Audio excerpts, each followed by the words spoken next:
ವರದಕ್ಷಿಣೆಗಾಗಿ bank ನೌಕರನಿಂದ ಹೆಂಡತಿಗೆ ಕಿರುಕುಳ ನೀಡಲಾಗಿದ್ದು ಚಿಕ್ಕೋಡಿ ತಾಲೂಕಿನ ಹಾಲಟ್ಟಿಯ ವಿದ್ಯಾನಗರದಲ್ಲಿ ದಿನಾಂಕ 23-24 ಡಿಸೆಂಬರ್ 25ರಂದು ಆದ ಘಟನೆ.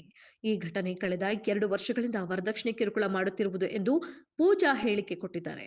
ಗಂಡ ಬಸವರಾಜ ಕೊಲ್ಹಾರ ಮತ್ತು ಮಾವ ಸದಾಶಿವ ಕೊಲ್ಹಾರ ಮತ್ತು ಅತ್ತೆ ನಾದಿನಿಯಿಂದ ಹಲ್ಲೆಗೊಳಗಾಗಿದ್ದಾರೆ. ಪೂಜಾ ಕೊಲ್ಹಾರ ಮದುವೆ ಆಗಿ 5-6 ವರ್ಷ ಆಯಿತು. ಒಂದು ಹೆಣ್ಣು ಮಗು ಇದ್ದು ಈಗ ಹೆಂಡತಿಗೆ ಗಂಡ ಮತ್ತು ಗಂಡನ ಮನೆಯವರಿಂದ ವರದಕ್ಷಿಣೆಗಾಗಿ ಕಿರುಕುಳವನ್ನ ಕೊಡುತ್ತಿರುವುದು. ಹೆಂಡತಿ ಮೇಲೆ ಮಧ್ಯರಾತ್ರಿ ಹಲ್ಲೆ ಮಾಡಿ ಹೊರ ಹಾಕಿದ ಗಂಡ ಬಸವರಾಜ್ ಮತ್ತು ಮಾವ ಅತ್ತೆ ಮಾಲಾ.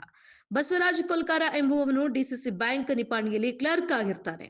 ಬಸವರಾಜ್ ಮತ್ತು ಮಾವ ಸದಾಶಿವ ಪೂಜಳನ ಅವಾಚ್ಯ ಶಬ್ದಗಳಿಂದ ಬೈಯುವುದು ಮತ್ತು ಕೊಲ್ಲುವ ಬೆದರಿಕೆ ಹಾಕುವುದು ಮತ್ತು ಹೊಡೆಯುವುದು ಮಾಡಿದ್ದಾರೆ. ಈಗ ಹೇಗೋ ನಿನ್ನೆ ರಾತ್ರಿಯಂದು ಕಳೆದ ಈಗ ತಂದೆ ತಾಯಿಯರ ಜೊತೆ ಪೊಲೀಸರ ಮೊರೆ ಹೋಗುತ್ತಿದ್ದಾರೆ. ಪೂಜಾ ಮತ್ತು ತಂದೆ ಆಸ್ಪತ್ರೆಗೆ ದಾಖಲಾಗಿದ್ದಾರೆ.